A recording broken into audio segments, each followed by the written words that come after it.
Gentlemen. Yep. Oh, they got a seat now. It's great. Oh, man. I think this center spot is more loaded than the left. You got the open tomorrow. Just in the league? Yeah, a little bit. I think it's changed. You know, obviously centers are shooting a lot of threes now. That's kind of the new thing, and no one wants to be 7 foot anymore. Everyone wants to be 6'11". So it's kind of changed to how it was when I first came in the league. But there's a lot of great bigs. Bogut is probably up there with one of the best in the league. He was in MVP talks, halfway through the season. So he's definitely one of the better players in the league. It kind of intrigues you with all the possibilities of how you guys handle kind of the center rotation and matchups with potential playoffs. Yeah, we've got a lot of different lineups. Obviously, we can go, the Draymond, Andre, KD lineup at the 3-4-5, where they can just switch everything. Obviously, put myself in if we need a bit more size. Looney's a bit more athletic than me, so he's good at switching out. Even Jonas has had good stretches where he's come in and done a good job. So I think most championship caliber teams obviously have a lot of different arsenals they can go to, and we're no different. Have you seen some chemistry changes in the locker room? Have I?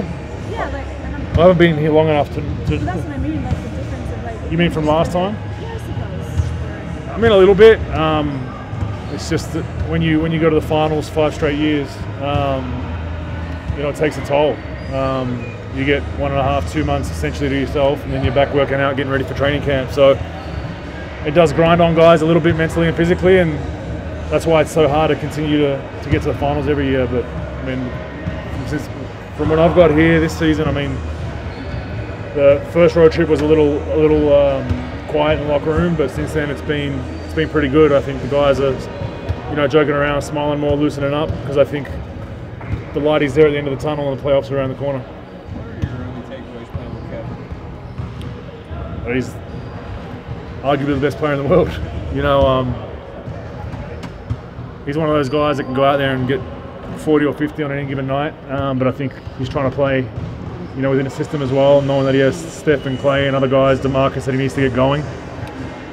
But he's probably the most talented scorer I've ever been around. I mean, Steph's obviously,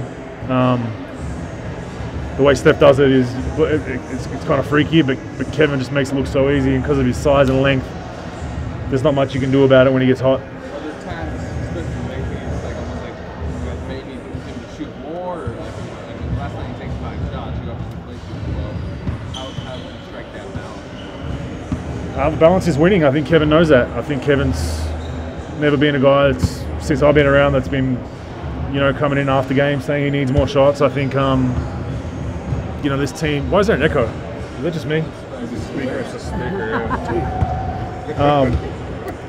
yeah. I think this team knows that there's four All-Stars, 5 All-Stars in the starting lineup, so you can't all go out there and score 30. I think Kevin's been more than comfortable the last couple of games distributing a little bit more than he's used to. But there's times where Steph will do that. Clay not so much because he shoots it every time he touches it. But DeMarcus distributes a fair bit as well, so I think it's got to be a good balance. Hey Andrew, this is obviously there's going to be playoff games, but this is the last regular season week of games at Oracle. What's your thoughts about the building, having seen it at different stages of your career? Awesome. I mean, it hurts a little bit. I'm not from Oakland or anything, but I feel like I'm part of the Bay Area in a sense. I still remember the first, my first full season here when we made the playoffs. We weren't supposed to. No one picked us to even make the playoffs, and we got the 6th seed and played Denver. And I still remember we went 1-1 at Denver. We split and came back for that game 3, and our fans were literally in that building 90 minutes to an hour before the game. So our pre-game shooting was a sellout pretty much, and they were chanting Warriors. We could hear them from the locker room, and it was just an awesome atmosphere. And you couldn't be happier for what those fans have experienced in a way, because the 90s and the 2000s weren't too kind as far as wins or losses, and to have this success before they're moving, it's kind of bittersweet for them, I think. But it'll always be remembered in Golden State basketball. Does it feel different to you now? I mean, I know you've only had a handful of games here, but A little bit, obviously, just like us sometimes, sometimes you take the moment for granted a little bit of how good this team is and how good they've been. It's a dynasty. And sometimes, not a knock on the fans, but sometimes you're just so used to coming to an arena and seeing us blow out teams by 20 or 30, where sometimes it doesn't happen. And like Clay said, sometimes we need our crowd to get on their feet a little more. But they've been great since I've been back. Every time I sub in, I get an ovation, so I can't complain. And it's been good. But like I said, I think it's bittersweet. That they're moving, obviously. San Francisco, obviously with the business interests and where the club wants to go in the future is important to the owners, and can't fault them for that. But as far as the people of Oakland and the Bay Area, I think they should be commended of how they've handled the whole situation. Do you have any other favorite games or moments with Oracle? That would be the one for me. I mean, Game 3, just that Denver playoff series was just unbelievable. The atmosphere in it, and for us to just win that series and build kind of what you see now. It was awesome being a part of that with the fans. What about the whole strength of numbers season, the first season of the championship? I mean, that was a pretty amazing exactly. And I think that was a build-up from that couple of years before. It was kind of slowly, you could see the potential for this team was building, and obviously we brought a new coach in and made a few little tweaks in the draft, and that no one expected us to win that year. We were still kind of building with a rookie head coach. And we just had a really deep team, and everyone contributed, and it was just an amazing process to be a part of. I'm very thankful to this day to be part of getting traded here. When I still remember Joe got booed for making the trade. The team was 20 and 60 or whatever we were that year. A lot of injuries and turmoil. No one wanted to sign here as a free agent. To where we are today, it's completely turned on its head. So it's pretty cool to see. What was your impression of Oracle when you were with Milwaukee?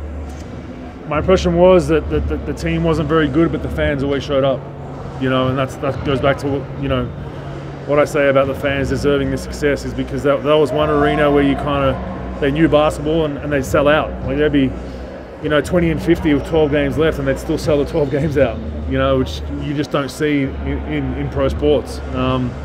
So we always knew it would be a good atmosphere to play in. You knew you'd get the win most times as well, but that's kind of changed as well. Yesterday when you came in, it looked like you made a concerted effort to chase rebounds. Is that something you focused on, or is that just the way the ball bounced? Well, yeah, I mean, that's a role for me on this team, is coming off the bench and protecting the rim, hitting bodies, trying to get Clay and Steph and Kev and all those guys open as much as I can, and trying to keep balls alive on the offensive end as well, some offensive rebounds. So, I mean, I'll continue to do that and just try to get us extra possessions in the limited minutes that I play. You guys had the last couple of games where the other teams kind of hammered you guys on the offensive glass. Has that been talked about, or is that something that you guys are aware of? Yeah, we brought it up today. I think bigs obviously need to do a better job of just going and get it, but our guards obviously need to do a better job of not leaking out too early. I think at times, if we leak out early and don't come back to the free throw line and that ball bounces at the free throw line, their guards are sneaking in. I mean, can't remember what game it was, but we gave up a boatload of offensive rebounds from perimeter guys crashing. So our guys know that, come playoff time, we're going to strengthen this thing up a little bit. We just got to come back into the play and make sure we secure the rebound. Adios. Thanks, Andrew. Thank you.